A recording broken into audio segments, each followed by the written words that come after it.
తీసుకున్నా. Thank you, sir. Thank you so much. And now, BC activist జార్జ్ల Srinivas Goud గారిని మాట్లాడాల్సిందిగా కోరుకుంటున్నాము. యా, సో అందరినీ కూడా కొంచెం క్లుప్తంగా మాట్లాడవలసిందిగా కోరుకుంటున్నాం, ఎందుకంటే ఇది లంచ్ టైం అవుతుంది కాబట్టి. సో శ్రీనివాస్ గౌడ్ గారు, please, I request to speak. దయచేసి కూర్చోవాలి, కూర్చోండి ప్లీజ్. సాధారణంగా ఏ సమావేశంలో అయినా ముఖ్య అతిథుల్ని లాస్ట్గా మాట్లాడిస్తారు. ఈ సమావేశంలో వచ్చింది ఏంటంటే ముఖ్య అతిథుల్ని ఫస్టే మాట్లాడించారు. దాంతో ఈరోజు ఇంత మంచి కార్యక్రమాన్ని చేపట్టినటువంటి గౌరవనీయులు పెద్దలు, సీనియర్ ఐఏఎస్ ఆఫీసర్, బీసీల పోరుబాట పుస్తకాన్ని రచించి మనందరికీ పరిచయం చేసినటువంటి నరారి గారికి మీ అందరి చప్పట్ల ద్వారా గట్టిగా అభినందనలు తెలియజేద్దాం. ఈ కార్యక్రమానికి ముఖ్య అతిథిగా వచ్చినటువంటి మన అన్న బడుగుల ఆశాజ్యోతి ఈటల రాజేంద్రన్న గారు, వేదిక మీద ఉన్న శ్రవణన్న గారు, కృష్ణమోహనన్న గారు, ప్రకాష్ అన్న గారు, అదేవిధంగా మన అద్దంకి దయాకర్ అన్న గారు, వేదిక మీద ఉన్న అనిల్ అన్న గారు, అందరికీ పేరు పేరున ముందున్నటువంటి మిత్రులందరికీ హృదయపూర్వక నమస్కారాలు. ఎక్కువ మాట్లాడకుండా చాలామంది చాలా విషయాలు చెప్పారు. ఈరోజు ప్రతి 2 సంవత్సరాలకు ఒకసారి హైదరాబాద్లో ఎన్టీఆర్ స్టేడియంలో హైదరాబాద్ బుక్ ఫేర్ జరుగుతుంది. బహుశా మనం అందరం పోయి ఉండొచ్చు. హైదరాబాద్ బుక్ ఫేర్ జరిగినప్పుడు మనం అక్కడికి వెళ్తే హైదరాబాద్ బుక్ ఫేర్లో దళిత సాహిత్యం పేరు మీద ఒక 15 స్టాల్స్ ఉంటాయి, గిరిజన సాహిత్యం పేరు మీద ఒక 10 స్టాల్స్ ఉంటాయి, ఆదివాసీ సాహిత్యం పేరు మీద ఒక 10 స్టాల్స్ ఉంటాయి. ఇక రకరకాల విప్లవ సాహిత్యము, ఆ సాహిత్యము, తెలుగు సాహిత్యము, అనేక సాహిత్యాల పేరు మీద మినిమం ఒక 10 స్టాల్స్ ఉంటాయి, బుక్ స్టాల్స్. కానీ 60% జనాభా, 136 కులాలు, దాదాపు 2 కోట్ల మంది జనాభా తెలంగాణ రాష్ట్రంలో, భారతదేశంలోనైతే 80 కోట్ల జనాభా.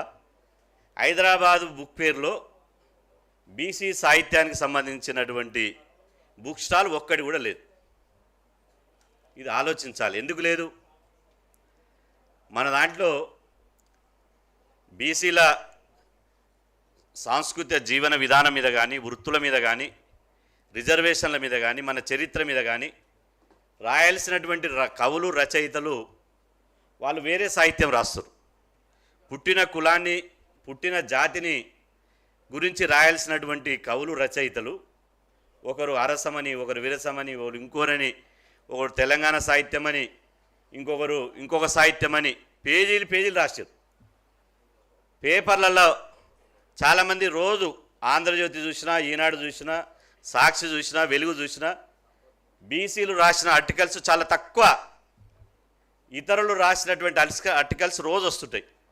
ఆ ఆర్టికల్స్ అన్ని బుక్ రూపంలో తీసుకొచ్చి వాళ్ళు పేజీలు నింపి రేపటి సమాజానికి అందిస్తారు. మనం రేపటి సమాజానికి ఏం అందిస్తున్నాం?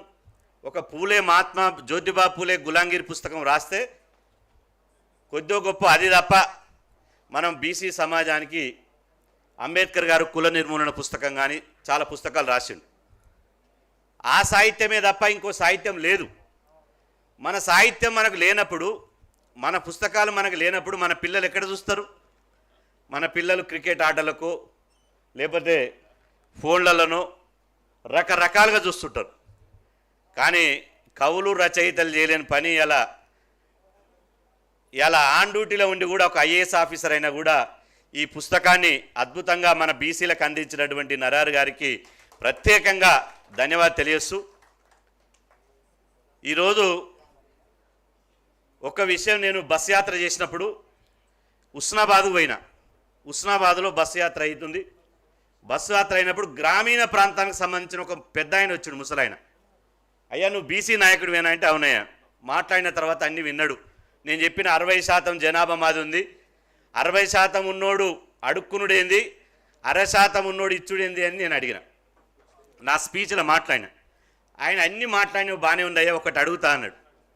ఏదన్నా ఇంజనీరింగ్ సీట్ రావాలన్నా, మెడికల్ సీట్ రావాలన్నా ఎక్కువ మార్కులు వస్తే ఆ సీట్లు వస్తాయి. ఎక్కువ మార్కులు ఉంటేనే ఆ సీట్లు వస్తాయి. ఉద్యోగం రావాలంటే ఎక్కువ మార్కులు ఉన్నోనికే ఉద్యోగం వస్తుంది, ఎక్కువ మార్కులు ఉన్నోనికే చదువుకోవడానికి సీట్ వస్తుంది, ఎక్కువ మార్కులు వచ్చినోనికే హైయెస్ట్ మార్కులు వచ్చినోనికే ఉద్యోగం వస్తుంది. మరి అత్యధిక జనాభా ఉన్నోనికి రాజ్యాధికారం ఎందుకు వస్తలేదని అడిగి,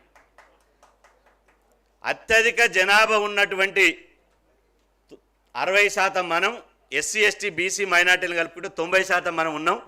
మరి ఎందుకు 28 మంది ముఖ్యమంత్రులు అయితే ఒక్కరు కూడా బీసీ ముఖ్యమంత్రి ఎందుకు కావడం లేదు? మరి అత్యధిక జనాభా ఉన్న ఆయనకు ఎందుకు రాజకీయ అధికారం చేతులకు రావడం లేదు అని అన్నాడు.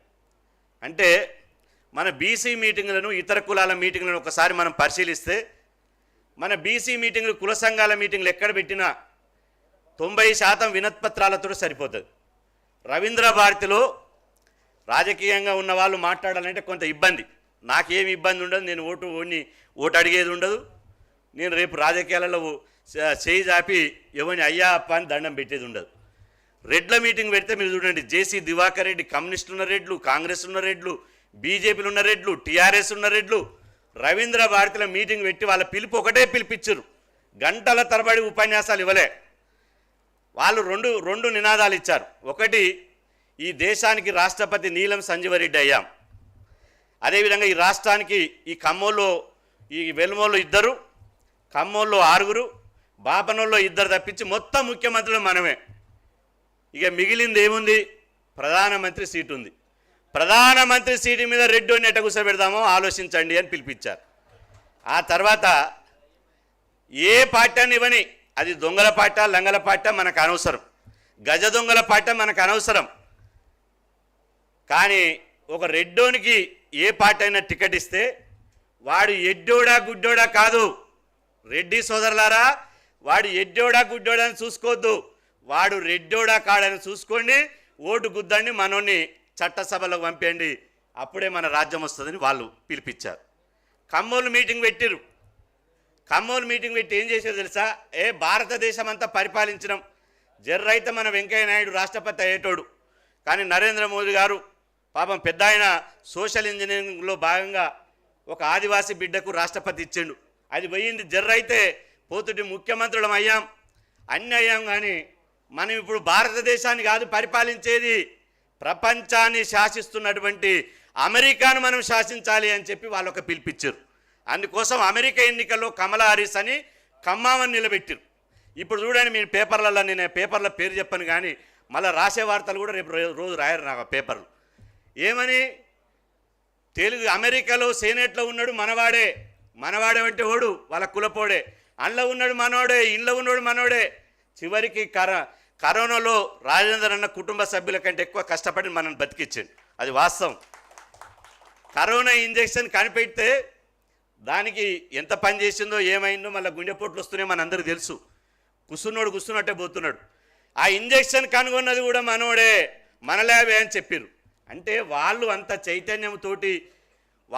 చైతన్యంతో పోతుంటే మనం కూడా ఇంకా సబ్సిడీలు, ఇంకా వినత్పత్రాలు, అయ్యా అప్పల కాడ, దండం దశకం పెట్టే కాడ ఉంటే మనకు రాజకీయ అధికారం రాదు. నేను చివరిగా చెప్పేది ఏంటంటే, చాలామంది ఏమంటారంటే, ఒకరేమో కాంగ్రెస్లో ఉన్న ఆయన కాంగ్రెస్ శకం ఆరంభమైంది అంటాడు, బీజేపీలు ఉన్నోళ్ళు బీజేపీ శకం ఆరంభమైంది అంటారు, టీఆర్ఎస్లు ఉన్నోళ్ళు టీఆర్ఎస్ శకం ఆరంభమైంది అంటారు. నేను అంటున్నా, మీ శకం ఏం ఆరంభమైందో నాకు తెలియదు కానీ 100% ఇప్పుడు బీసీల శకం ఆరంభమైంది.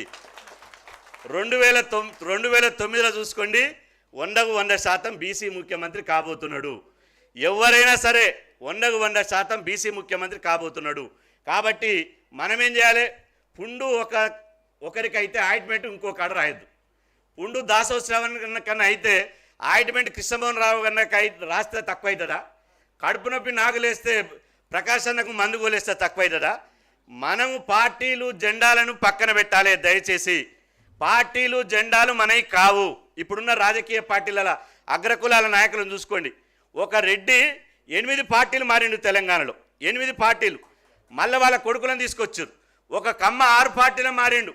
మనోడు ఒక పార్టీకి వెళ్ళి బీసీకి వస్తే సపోర్ట్ చేయాలంటే నా తాత పార్టీ, నా తండ్రి పార్టీ, నా అయ్యా పార్టీ, నేను కూడా అదే పార్టీ అని బానిసత్వంలో ఉంటున్నాం. కాబట్టి దయచేసి పుస్తకాల ద్వారానైనా వచ్చేది బీసీ వాదమే, ఎవ్వరు ఆపలేరు.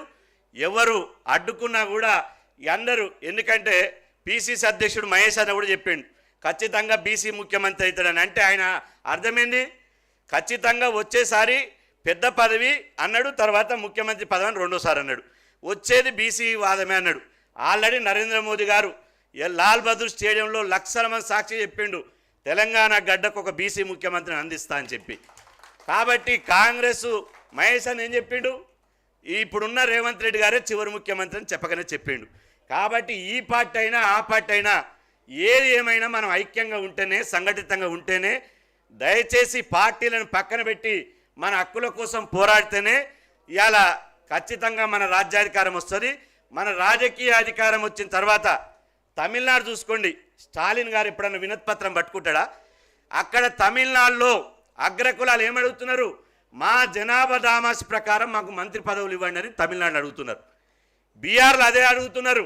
కానీ ఇక్కడ మాత్రం 60% ఉన్నోళ్ళం మా జనాభా ప్రకారమే అని మనం అడుక్కునే కాడున్నాం.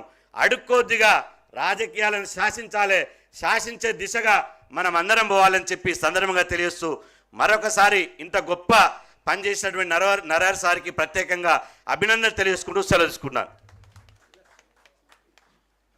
థ్యాంక్ యూ అండి, థ్యాంక్ యూ సో మచ్.